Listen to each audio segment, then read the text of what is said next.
Assalamualaikum warahmatullahi wabarakatuh. Perkenalkan, saya Bagas Sandi Nugroho. Pada kesempatan kali ini, saya akan mempresentasikan tugas pemodelan kimia yaitu molecular docking. Larotrectinib adalah obat yang termasuk ke dalam kelas inhibitor tropomyosin reseptor kinase atau TRK. Molekul ini merupakan molekul kecil yang secara spesifik dapat menghambat atau sebagai inhibitor aktivitas enzim TRK. Tropomyosin reseptor kinase atau TRK merupakan reseptor protein yang terlibat dalam berbagai fungsi seluler, termasuk regulasi pertumbuhan, diferensiasi, kelangsungan hidup sel saraf, dan proliferasi, di mana proliferasi adalah proses sel untuk membelah diri atau memperbanyak diri. Namun, mutasi atau fusi genetik pada tropomyosin reseptor kinase dapat menyebabkan aktivasi yang abnormal sehingga dapat berkontribusi pada perkembangan kanker tertentu, contohnya yaitu kanker paru-paru. Mutasi atau fusi pada tropomyosin reseptor kinase ini dapat mempercepat pertumbuhan dan penyebaran sel kanker. Kemudian protein yang akan digunakan yaitu protein dengan kode 6DKB yang termasuk ke dalam situs aktif protein TRK, tropomyosin reseptor kinase. Penghambatan TRK dengan salah satu obat yaitu larotrectinib merupakan salah satu cara untuk mencegah atau memperlambat pertumbuhan sel kanker. Larotrectinib akan berikatan dengan secara spesifik dengan residu-residu asam amino pada sisi aktif tropomyosin reseptor kinase. Protein 6-DKB yaitu protein target yang akan kita uji adalah struktur kristal dari domain TRK yang digunakan dalam studi ini. Memahami struktur protein 6-DKB ini sangat penting untuk menentukan bagaimana larotrectinib berinteraksi dengan protein 6-DKB pada tingkat molekuler. Maka dari itu dilakukan metode simulasi komputasi dengan menggunakan molecular docking. Molecular docking adalah metode yang digunakan untuk memprediksi bagaimana ligan seperti larotrectinib berikatan dengan protein target yaitu protein 6-DKB. Dengan melakukan docking, kita akan menentukan situs pengikatan potensial dan kekuatan interaksi yang mengembangkan inhibitor yang lebih efektif. Kemudian sebelum kita melakukan docking, maka kita harus melakukan redocking terlebih dahulu, yaitu antara reseptor dan ligan alami. Pentingnya redocking dengan ligan alami. Proses redocking adalah proses di mana menempatkan kembali ligan ke dalam situs aktif protein untuk memverifikasi akurasi dan konsistensi dari model docking. Adapun dari fungsinya yaitu memvalidasi metode molecular docking, kemudian mengoptimasi parameter docking, kemudian memprediksi interaksi ligan reseptor secara akurat, kemudian memprediksi posisi ligan alami dalam reseptor, dan mengkalibrasi. Kita akan melakukan redocking dengan Autodock Tools. Pertama kita buka preference, kemudian set, kemudian kita kopikan alamat kerja kita supaya folder kerja kita terhubung dengan Autodock. Kemudian kita klik file, read molecule, dan kita masukkan reseptor dalam format PDB-nya. Kemudian dilakukan edit, klik edit, kemudian delete water, kemudian hidrogen polar only, kemudian edit lagi hidrogen merge non-polar, kemudian chart add command chart, kemudian pilih makromolekulnya yaitu reseptor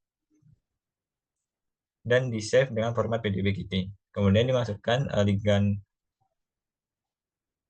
alami dengan format PDB.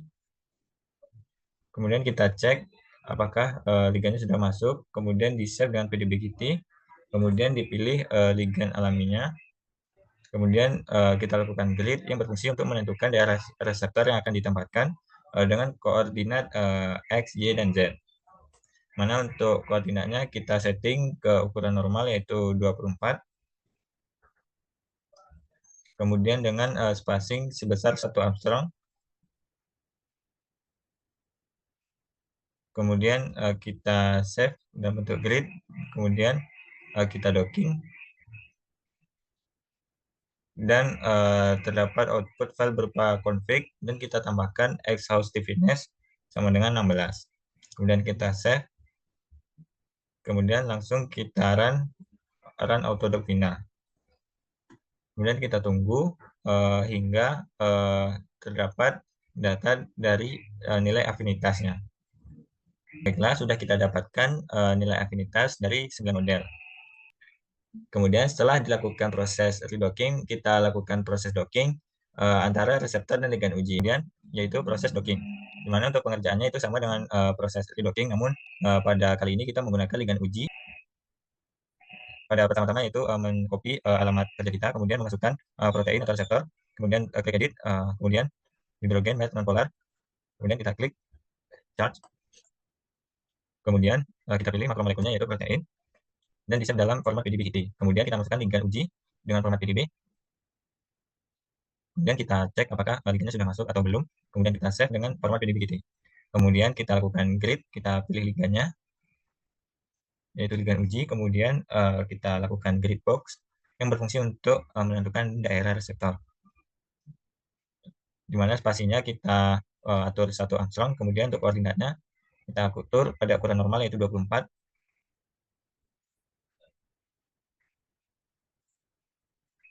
Kemudian jika sudah, kita output dan beri nama filenya itu grid. Kemudian dilakukan docking output yaitu dengan final config. Untuk file dari config tersebut nanti akan kita tambahkan yaitu house stiffness sama dengan 16. Kemudian kita klik save. Kemudian kita lakukan run autodofina. Maka nantinya akan didapatkan 9 data aktivasi juga.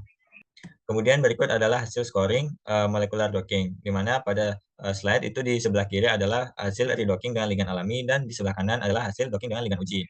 Dapat kita lihat berdasarkan energi afinitasnya yang sudah didapatkan, energi afinitas pada hasil dari docking dengan ligand alami itu lebih kecil atau lebih negatif daripada hasil docking dengan ligand uji. Di mana skor docking ini menandakan energi afinitas yang dibutuhkan untuk ikatan pada protein dan ligand. Di mana semakin negatif atau semakin kecil, maka semakin tinggi kestabilan ikatan pada protein tersebut. Hasil redocking dengan ligand alami itu lebih stabil daripada hasil docking dengan ligand uji. Kemudian visual interaksi protein ligand di PyMol untuk 5 asam amino terdekat. Pada sebelah kiri itu adalah interaksi antara protein ligand dan ligand alami, dan di sebelah kanan adalah visual interaksi protein dengan ligand uji. Yang membedakan dari kedua ini adalah jenis interaksinya. Kemudian visual interaksi protein dengan ligand dengan leaf plot, di mana pada sebelah kiri adalah visual interaksi protein dengan ligand alami, di sebelah kanan adalah visual interaksi protein dengan ligand uji, dan di bawah ada keterangan gambarnya yang dapat dilihat pada slide. Kemudian jenis interaksi dan hubungannya dengan afinitas pengikatan atau DS, di mana terdapat 5 jenis interaksi. Yang pertama itu ikatan ligand. Pada interaksi protein dan ligand alami terdapat 11 ikatan. Pada interaksi protein dan ligand uji terdapat 13 ikatan. Kemudian ikatan non-ligand. Pada protein dan ligand alami itu terdapat 2 ikatan. Pada protein dan ligand uji terdapat 3 ikatan. Kemudian ikatan hidrogen pada protein dan ligand alami itu terdapat 2 ikatan, dan pada protein dan ligand uji terdapat 2 ikatan. Kemudian residu non-ligand yang terlibat dalam kontak hidrofobik pada protein ligand alami itu terdapat 2 residu, dan pada protein ligand uji terdapat 1 residu. Kemudian untuk atom yang bersesuaian terlibat dalam kontak hidrofobik itu terdapat 13 atom pada protein dan ligand alami, dan terdapat 13 atom pada protein dan kemudian pada nilai afinitas pengikatan atau DS dapat kita lihat pada protein dan ligand alami itu bernilai lebih negatif atau lebih kecil, yaitu dengan nilai minus 12,05 kilokalori per mol. Semakin kecil atau semakin negatif nilai afinitas, maka akan semakin stabil ikatan pada proteinnya, sehingga ligand alami itu dinilai lebih cocok untuk digunakan sebagai inhibitor pada reseptor TRK atau tropomyosin reseptor kinase untuk mengobati kanker paru-paru. Baiklah, sekian presentasi dari saya. Semoga bermanfaat. Saya akhiri. Wassalamualaikum warahmatullahi wabarakatuh.